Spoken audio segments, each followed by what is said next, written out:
Angela, welcome to our Business Spotlight video series where I am interviewing local business owners to talk about the impact of the COVID crisis and how businesses have pivoted through. So welcome today. Thank you so much for joining me. Thank you for having me, Tim. I'm excited to be here. Fantastic. Well, let's get started. Tell me a little bit about yourself and your business. Well, my name is Angela Peterson, and I recently became the owner of Hupp Jewelers in Fishers. I bought it, the former owners were retiring, and I bought it in October of 2018. Fantastic, great. So you've been in business for just over a year then, is that correct? A little more than a year and a half. Great, fantastic. Who would you say is your best customer or your ideal customer? Oh, my ideal customer is someone who has an open mind about what they like to wear, that they're not stuck on only yellow gold or only sterling silver, and that they like everything from semi-precious to fashion to just about anything. I think an open mind and a curiosity and a love of things that are sparkly. Fantastic. Well, we call that our target audience, and I'd love to dig into that a little bit more with you on a separate call. For purposes of today, why don't we move on to tell me a little bit about what the impact of the COVID crisis has been on your business. It has had an impact for sure.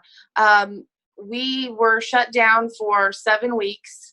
And during those 7 weeks, I did have a website that you can buy off of. And even though no one bought off of it, people were looking at it. I did have a couple of sales that came through. They saw it on the website. They called me. I had all the calls to the store forwarded to my cell phone. And then I would meet them at the store and wrap it and that sort of thing. So it was kind of curbside service. My landlord got some, I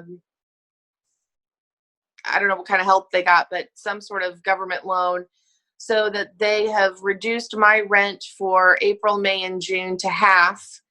And then in July, August, September, I'll pay full rent plus a portion, half of the half. So a quarter of that, I'll pay that back. So it's a little bit of a break, but it means to me that I really need to ramp things up to be able to pay rent and a half in July, August, September. Got it. Makes sense. So what are the one or two things that you've done to make a difference during this reopening phase, and how has that been working for you?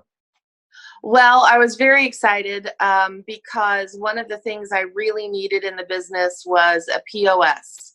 And because the jewelry businesses all over the United States had shut down, several of the companies were making offers. So if you wanted to buy a lot of diamonds or colored stones or something, they were making deals.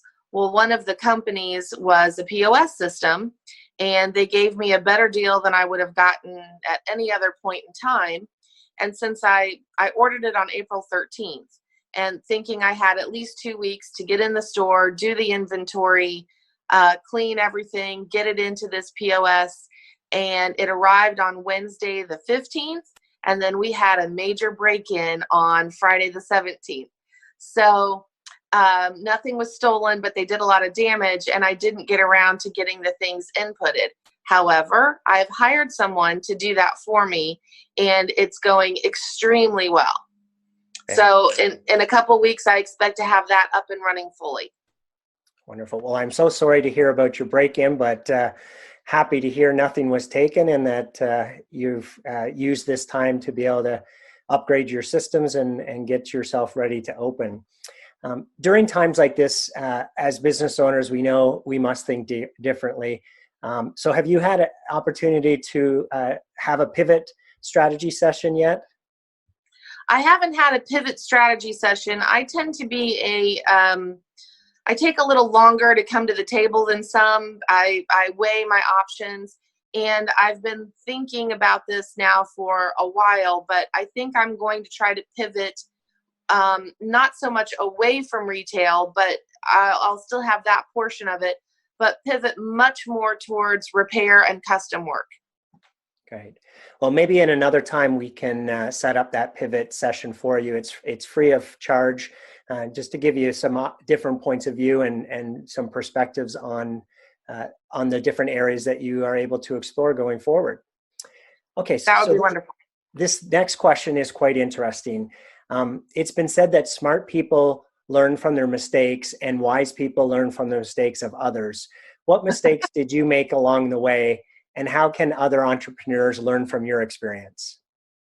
A lot of mistakes, I think. The first is that I assumed I knew how to run a business because I had worked the retail end of the business before, and they are not the same animal. I was smart enough to hire a business coach to help me through some of the difficult times. And you and I have had some very interesting and eye-opening sessions. I think that someone going into it needs to really do certainly much more research than I did. The business I bought was already in business. I wasn't starting it from scratch, and it was viable according to the CPAs that I talked to. And so I just thought I'd just take over and the money would start rolling in. And it has not been all that I thought it was going to be. I find finding good employees to be extremely hard. In a jewelry store, they need to be trustworthy, and they need to be closed-mouthed, and just a little different than your average employee, I think. And I'm having a difficult time in that respect. Well, hey, again, in a separate conversation, we can dig into that a little deeper. We do have an interview process that flips things upside down.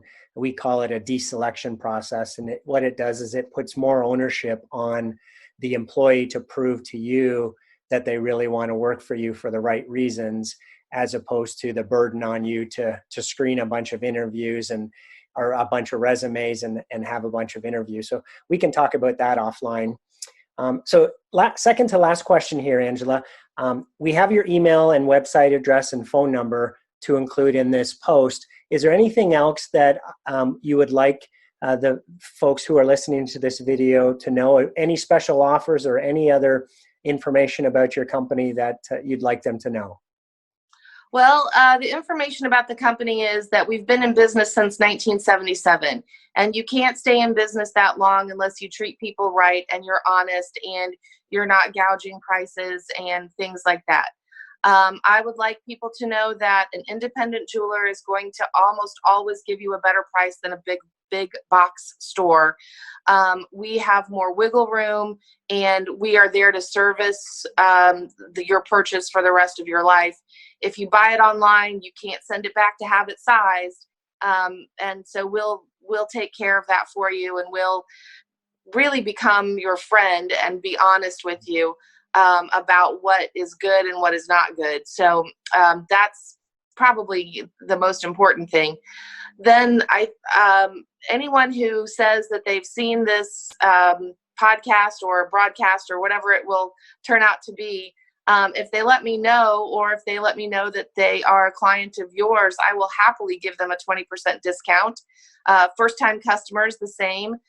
We're calling it the COVID discount at this point, just trying to get some traffic back in. And I realize that people are a little more cautious. We are cleaning everything that's touchable, including if you try on jewelry, it gets cleaned before it goes back in the case. Wearing masks and just doing everything possible we can to keep everyone healthy. Fantastic. Well, hey, Angela, the last question here is, tell me what is most inspiring to you today. I think that when people discover something that makes them feel special, makes them feel beautiful, and it can be something very simple and inexpensive. It doesn't have to be big and expensive. I think that jewelry has always been used to make people feel more like royalty, I guess. And I think anything that you can find that helps you feel good, especially in these times, is a good thing. And so I like helping people discover what colors work for them, what stones work for them, and what their taste is. Wonderful. Well, thank you so much for your time today, Angela. I appreciate you being part of our Business Spotlight series, and I'll definitely make sure to include your special offer when I post this later today. So thanks again for your time, and best of luck with your business as the economy reopens. Thank you, Tim. Have a good day. You too.